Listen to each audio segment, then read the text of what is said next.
आज हम सब एक ऐतिहासिक जो पल हम सब के जीवन में आया है, अविस्मरणीय, जो हमेशा हमारे स्मरण में तो रहेगा ही रहेगा, लेकिन हमारी आने वाली भावी पीढ़ियों के भी स्मरण में रहेगा। उस दिन के एक तरह से मैं कहूँ कि उसको एक छोटे से मिलन के रूप में मनाने के लिए, और वैसे तो प्रयास कर रहा था कि मैं उसी दिन, जिस दिन ये इतिहास बना था, उसी दिन आप 23 तारीख को आप सबसे मिलता, लेकिन थोड़ा सा उस दिन अन्य भी कार्यक्रम लगे हुए थे और मैंने स्कूल के बहुत सारे छोटे बच्चे, छात्र और छात्राओं को बुलाया था अपने कार्यालय में। लगभग 300-400 के लगभग बच्चे थे, तो इस कारण से उस दिन विलम्ब हो गया। फिर मैं अगले दिन सोच रहा था तो वो भी थोड़ा विलम्ब हो गया। बहुप्रतीक्षित मेरी बड़ी इच्छा थी कि आप सबसे मिलूं, और आज बड़ा अच्छा लगा आप सबके बीच में। और डॉक्टर आरपी सिंह जी को मैं धन्यवाद करना चाहता हूं कि उन्होंने सभी का यहाँ पर संयोजन किया, और हमारे प्रोफेसर दुर्गेश पंत जी, इन्होंने भी सबको बुलाने में अहम भूमिका निभाई। इस अवसर पर निदेशक IARS doctor RP Singh ji, doctor Harindra Singh Bisht जी, निदेशक IIP, डॉक्टर लाल चंद मंगल जी, निदेशक डील, डॉक्टर अजय कुमार जी, निदेशक IRD, डॉक्टर कलाचंद साई, निदेशक वाडिया संस्थान, प्रहलाद अधिकारी जी, जो एक हम लोग पूरे राज्य को आदर्श बनाने से पहले जो हमने एक कार्यक्रम लिया है, आदर्श चंपावत, आदर्श डिस्ट्रिक्ट चंपावत, तो उसके कोऑर्डिनेटर के रूप में हम काम कर रहे हैं यूकॉस्ट के उस तत्वाधान में। IIRS के डीन डॉक्टर प्रमोद कुमार जी, वैज्ञानिक डॉक्टर ममता जी, डॉक्टर शेफाली जी, डॉक्टर बंदिता जी, डॉक्टर सुरेश जी, ITM के निदेशक डॉक्टर कट्टी जी, एवं यहाँ पर उपस्थित सभी हमारे वैज्ञानिक गण, शोध एवं अनुसंधान के क्षेत्र में काम करने वाले हमारे सभी वैज्ञानिक गण, और मैं देख रहा हूँ कि बहुत सारे हमारे होने वाले नवोदित वैज्ञानिक भी इसमें मुझे दिखाई दे रहे हैं। मेरे सभी नवोदित उदयमान वैज्ञानिक गण, उपस्थित सभी अंतरिक्ष विज्ञान प्रेमियों, मैं सबको कह सकता हूँ स्पेस लवर। मैं सबसे पहले तो जो ऐतिहासिक काम आप सब तो उसके सहभागी रहे हैं, जैसा अभी डॉक्टर आरपी सिंह जी ने बताया। अभी व्यक्तिगत वार्ता में उन्होंने कहा कि वो 2010 में वो उस समय सुन रहे थे कि ये मिशन चल रहा है, मिशन चंद्रयान शुरू हुआ है, उसके लिए तैयारियां, उसके पार्ट्स बनाना, उसकी तैयारियां करना, एक लंबे कालखंड से जो काम शुरू किया गया था वो काम सफलता तक पहुंचा। और हम सब लोगों के लिए बहुत ही गौरव की बात है, बड़े शान के साथ हमने चंद्रमा पे कदम रखे हैं। पहले हम कहते थे, बचपन में हम सुना करते थे चंदा मामा दूर के, तो अब चंदा मामा दूर के नहीं चंदा मामा हमारे पास के, और या कहें कि चंदा मामा हमारे घर के, तो कोई बड़ी बात नहीं होगी। इसलिए मैं इसरो के हमारे सभी वैज्ञानिकों को और उनके साथ साथ उन सैकड़े छोटे बड़े संस्थान, स्टार्टअप, उद्यमी, और इस मिशन में जहां वैज्ञानिकों का बहुत अहम रोल रहा है, अनुसंधान करने वालों का, एक इस मिशन से जुड़ने वालों का, इस मिशन को सफलता तक पहुंचाने में, वहीं अनेकों ऐसे अनगिनत लोग हैं। कोई ट्रक का ड्राइवर होगा, कोई छोटा वेंडर होगा, कोई वेल्डर होगा, किसी ने कुछ काम किया होगा, किसी ने कुछ काम किया होगा, अनगिनत, कुछ नामी कुछ अनामी। उन सभी को मैं बधाई देता हूँ, बहुत शुभकामनाएं देता हूँ, जिनके कारण से ये मिशन हमारा सफल हुआ। और बहुत सारे देशों के लिए ये एक अप्रत्याशित घटना भी हो सकती है। वो सोच रहे होंगे कि आखिर ये काम कैसे हो गया। तो निश्चित रूप से इसके लिए हमारे वैज्ञानिकों ने बहुत ही कौशल से, क्षमता से, धैर्य से और आत्मविश्वास से उनका अंदाज़ा लगाया जा सकता है कि उन्होंने कितना धैर्य रखा होगा, कितना संयम रखा होगा, कितना लंबा उन्होंने एक मिशन और विजन दोनों ही रखा होगा। उसके कारण से हमको सफलता मिली है।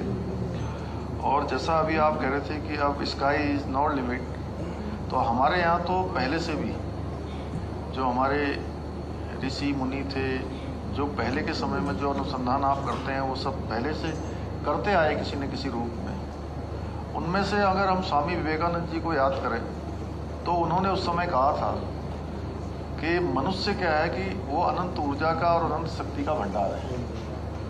वो जैसा करना चाहे, जिस दिशा में जाना चाहे, उसकी क्षमताएं अनंत है। तो ये अब हमारे सामने बिल्कुल प्रत्यक्षम किम प्रमाणम, प्रत्यक्ष को किसी प्रमाण की आवश्यकता नहीं है। ये हम लोग देख रहे हैं कि हमारे वैज्ञानिकों ने, आप सब लोगों ने, इस मिशन में जुड़े हुए लोगों ने ये सिद्ध कर दिया कि मनुष्य की क्षमता के आगे, कहते हैं उसकी क्षमता के आगे तूफान बहुत ही धीमा है। तो निश्चित रूप से ये इस ऐतिहासिक पल जो हम सबको प्राप्त हुआ है उसने साबित किया है। आज हमारे प्रधानमंत्री जी ने जिस प्रकार से उस समय, आज उन्होंने वहाँ पर शिव शक्ति उस स्थान को नाम दिया है जहाँ पर लैंडर खड़ा है, तिरंगा स्थल जहाँ चंद्रयान 2 का लैंडर पहुँचा था। और 23 अगस्त को उन्होंने नेशनल स्पेस डे घोषित किया है। और सबसे बड़ी बात है कि अभी मैं आते समय प्रोफेसर दुर्गेश पंत जी से पूछ रहा था कि इसमें बहुत खर्चा नहीं लगा, कम खर्चे में ये काम हुआ है। यह भी हमारे लिए बहुत बड़ी उपलब्धि है और निश्चित रूप से हम सभी के लिए।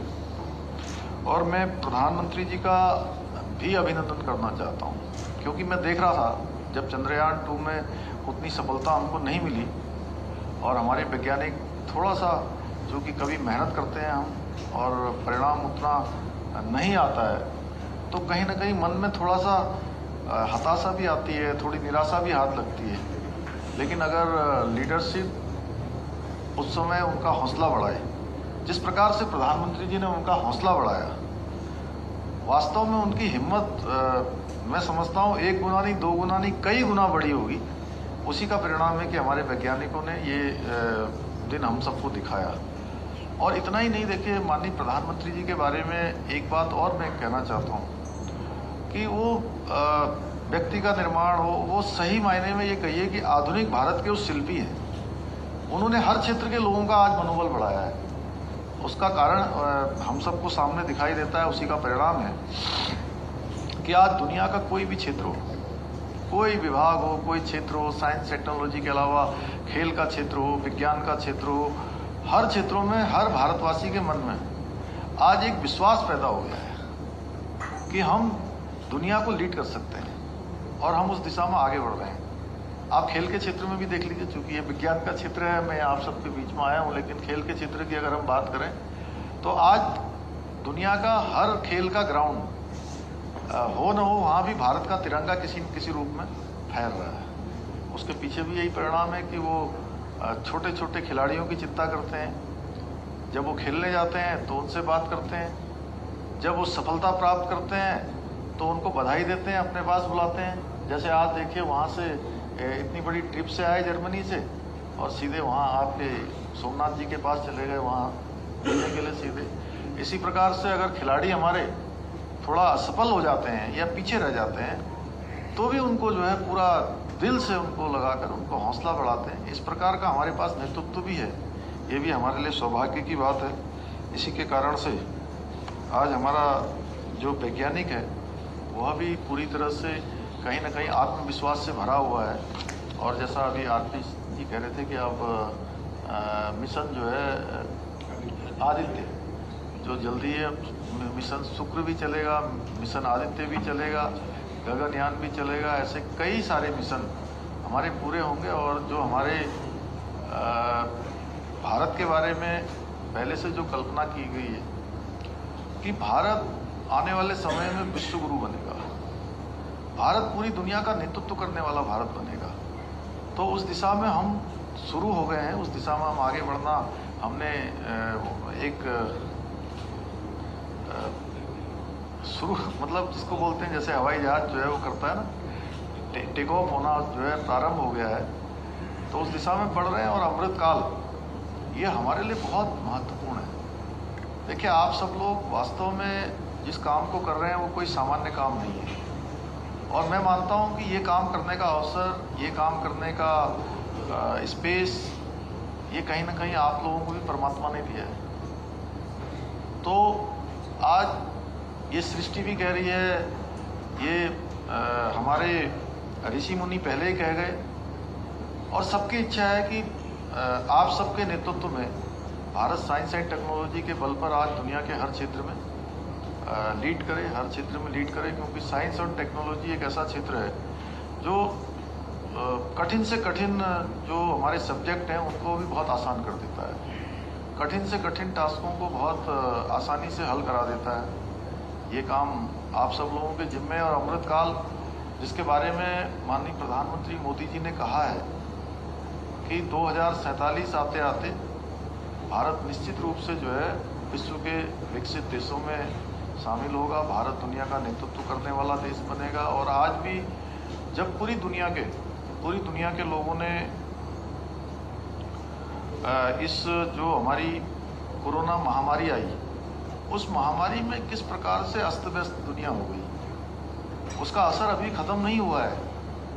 अभी हमने G20 की जब हमको G20 के उत्तराखंड के अंदर 3 कार्यक्रम मिले, आप में से शायद कुछ लोगों ने उसको देखा होगा नज़दीक से। तो उस G20 में बहुत सारे देश, मतलब अर्जेंटीना जैसे देश के एक दिन प्रतिनिधि वहाँ नहीं पहुँचे, आरपीसी में, रामनगर में। तो मैंने पूछा कि कौन नहीं आए, तो उन्होंने कहा कि अर्जेंटीना वाले नहीं आए। तो मैंने कहा क्यों नहीं आए, तो बोले वो कोरोना के कारण से बहुत सारी उनकी जो आने जाने की व्यवस्थाएं थी वो नहीं हो पाई, इसलिए नहीं आ पाए।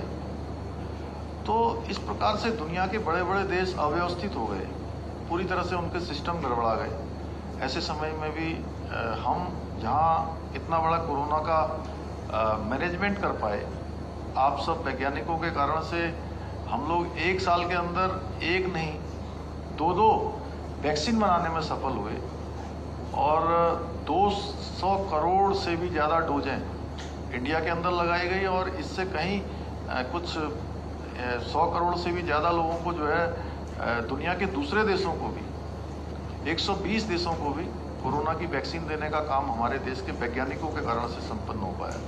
ये हमारे लिए बड़ी उपलब्धि थी। और जहाँ दुनिया की अर्थव्यवस्थाएं लगातार खराब हो रही हैं, लगातार उनका जो प्रबंधन है वो गड़बड़ा रहा है, ऐसे में हमारा देश दुनिया की 10वें 11वें नंबर की अर्थव्यवस्था से 5वें नंबर की अर्थव्यवस्था बन रहा है। ये कहीं ना कहीं हमारे लिए उपलब्धि है, और मैं ऐसा मानता हूँ कि जहाँ प्रधानमंत्री जी का नेतृत्व है वहीं सृष्टि का भी, प्रकृति का भी और भगवान की भी ये इच्छा है कि आप सब जिस प्रकार से काम कर रहे हैं उस काम को ईश्वर का काम मानते हुए, कि ईश्वर ने ही जो है हम लोगों को शायद ये प्रायोजन हमारा ईश्वर ने किया होगा, यानी कि भगवान ने हमारे लिए प्लानिंग की होगी कि हमको इस दिशा में बढ़ना है।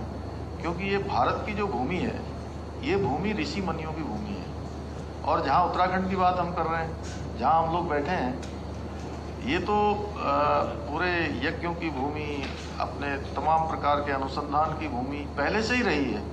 तो इस भूमि पर इतने सारे यज्ञ हुए हैं, इतने सारे ऋषि मुनियों ने, देवताओं ने इतने मंत्र किए हैं। और आप लोग जानते होंगे तो शोध अनुसंधान जो कहता है कि जो मंत्र निकल जाते हैं, जो शब्द निकल जाते हैं, वो कभी समाप्त नहीं होते, वो विचरण करते रहते हैं। अगर एक बार शब्द निकल गए तो हमेशा रहेंगे, इसलिए वो शब्द हमारे ऊपर कहीं ना कहीं विचरण कर रहे होंगे। तो निश्चित रूप से मैं आज इस अवसर पर आप सभी को बहुत बधाई देता हूं, और हमारे लिए गौरव की बात है कि हमारे राज्य में इसरो का IIRS, DRDO की IRD और डील प्रयोगशालाएँ भी हैं, IIP वाडिया और अभी ITM के बारे में, ऐसे अनेक कार्यक्रम, अनेक संस्थान, central soil and water testing, जैसे चोटी के दर्जनों संस्थान हैं, और उससे बड़ी बात IMA यहाँ पर है, सर्वे ऑफ इंडिया यहाँ है, FRI यहाँ है, ऐसे अनेकों संस्थान हमारे हैं। और मैं भी अपने आप को, जो कि आप लोग जैसे विज्ञान अनुसंधान के क्षेत्र में वैज्ञानिक हैं, कुछ हमारे नवोदित शोधार्थी वहाँ बैठे हुए हैं, यहाँ भी बैठे होंगे, तो हम भी ऐसे राजनीतिक क्षेत्र के अपने आप को जो है एक स्टूडेंट की तरह इसमें लगे रहते हैं। तो मैं सोचता हूँ कि आप सबके बीच में भी जो बार बार हमारा यूकॉस्ट और आप लोग लगातार समन्वय करते हैं, आप सबका संपर्क होता है, तो कहीं ना कहीं उनमें से बहुत सारे विचार साझा होते हैं। जो अभी पुस्तक हमने डॉक्टर RP सिंह जी को भेंट की है, एक छोटा सा, चूँकि हम लोगों ने बोधिसत्व विचारों की श्रृंखला, ये कार्यक्रम हमने चलाया था, और इसमें कोशिश करी है कि आप सब लोगों में से भी समय समय पर सभी लोग शामिल हों, और जो उनका नंबर नहीं आया होगा उनका नंबर जरूर आएगा अभी, क्योंकि हम इस श्रृंखला को अभी आगे चलाने वाले हैं। और आप लोगों के बीच में से बहुत सारे विचार हमको समय समय पर मिलते हैं। अभी आपने डिजास्टर की बात करी। निश्चित रूप से डिजास्टर हमारे लिए एक बहुत बड़ी चुनौती है, और डिजास्टर हर साल किसी न किसी रूप में आता है। वैसे जितना हिमाचल में नुकसान हुआ है, हिमालय राज्यों की सबकी एक जैसी स्थितियां हैं, एक जैसी परिस्थितियां हैं, एक जैसी भौगोलिक ढांचा है, तो वहाँ हमसे भी ज़्यादा इस बार नुकसान हुआ है। लेकिन नुकसान हमारे यहाँ भी बहुत हुआ है, और हमने जो विकास का मॉडल विज्ञान आधारित रखा है, विज्ञान आधारित में इकोलॉजी और इकोनॉमी दोनों में कैसे बैलेंस हो, दोनों में कैसे अच्छा कोऑर्डिनेशन बने, क्योंकि विकास भी बहुत ज़रूरी है, लेकिन विकास किस कीमत पर हो, विकास की सीमाएं क्या हों, वह भी हमको तय करना होगा, और उसमें भी आप सभी लोग कर सकते हैं। अभी जापान का एक प्रतिनिधिमंडल बीच में यहाँ आया था, तो उनसे भी हमने कहा कि जो कि जापान में आपके यहाँ भूकंप जिस प्रकार से आता था, भूकंप रोकने की तकनीकी, भूकंप से बचने की तकनीकें आपने बनाई है, उसी प्रकार से डिजास्टर के लिए हम लोगों के लिए जरूर कहीं ना कहीं शोध अनुसंधान होना चाहिए। और आप लोग इस दिशा में काम भी कर रहे हैं, क्योंकि डिजास्टर आने के बाद तो हम कुछ नहीं कर सकते, लेकिन अगर डिजास्टर की पूर्व सूचना हो या उसके बचाव के रास्ते मिल जाएं, तो कहीं ना कहीं हमारी बहुत बड़ी बचत हो पाएगी। मैं समझता हूँ कि इस दिशा में भी हमारे सभी संस्थान आगे आएंगे, वो अपने को कहीं ना कहीं काम को आगे बढ़ाएंगे। इसी प्रकार से हमारा जो चंपावत का काम है, आदर्श चंपावत, वो भी तेज़ी से आगे बढ़ा है। आप में से बहुत सारे लोगों ने, बहुत सारे संस्थानों ने भी वहाँ पर भौतिक रूप से जाकर भी देखा है कि चंपावत एक सीमांत क्षेत्र है, और चंपावत को आदर्श चंपावत बनाने का भी जो हमने संकल्प लिया है, उसके पीछे हमारा हेतु है कि चंपावत उत्तराखंड की पूरी भौगोलिक परिस्थितियों का एक जिले में सम्मिश्रण है। एक ही जिले में आपको सभी प्रकार की चीज़ें दिखाई देंगी, यानी कि मैदानी क्षेत्र भी दिखाई देगा, सेमी पहाड़ भी दिखाई देगा, पहाड़ भी दिखाई देगा, तराई भी दिखाई देगा। तो जैसा हमारा उत्तराखंड का है कि उत्तराखंड में क्या है, जैसे देहरादून में ही है, आप देहरादून में आप विकासनगर तक जाते हैं तो आपको मैदान दिखाई देगा, और ऊपर को चले जाएंगे चक्राता, त्यूनी, उस क्षेत्र में कालसी से आगे तो सारा आपको पहाड़ी क्षेत्र दिखाई देगा। ऐसे नैनीताल आप जाएंगे तो हल्द्वानी तक आपको दिखाई देगा, हल्द्वानी रानी बाग तक की मैदानी क्षेत्र है। उससे आगे आप चले जाएंगे तो पूरा हिमालय दिखाई देगा, पहाड़ दिखाई देंगे।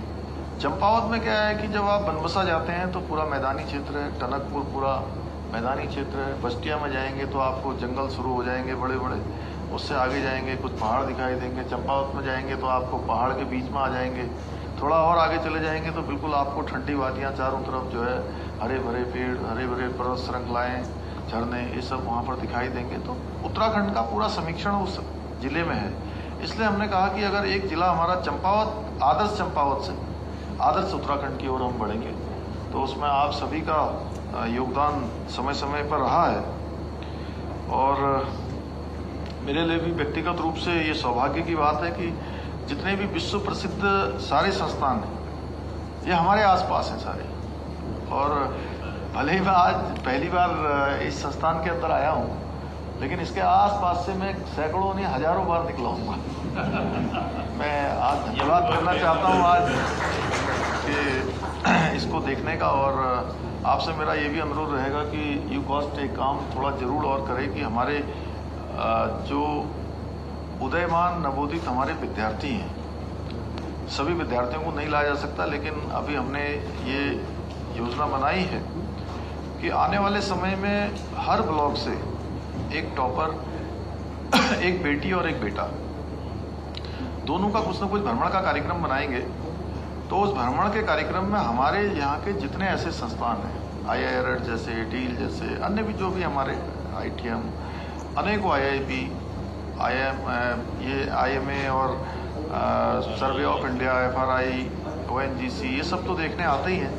उनको यह संस्थान जरूर दिखाया जाना चाहिए जहाँ पर इतना महत्वपूर्ण अनुसंधान होता है। और मुझे पूरा विश्वास है कि आप सबसे मिलकर और आप सबके साथ जब हमारे नवोदित विद्यार्थी यहाँ आएंगे, देखेंगे, तो निश्चित रूप से वो प्रेरणा लेंगे। और अमृतकाल जो हमारा आ रहा है, अमृतकाल जो शुरू हो गया है, उस अमृतकाल में अगर सबसे महत्वपूर्ण भूमिका हम सब की है तो कहीं ना कहीं हमारे इन नवोदित उदयमान कर्णधारों को तैयार करने की भी है। उनके मन मस्तिष्क में जो हमारे विचार हैं, जो हमारे द्वारा अनुसंधान किए गए हैं, हमारी खोजें की गई हैं, उपलब्धियां प्राप्त हुई हैं, उन उपलब्धियों को पीढ़ी दर पीढ़ी आगे बढ़ाने का काम भी है।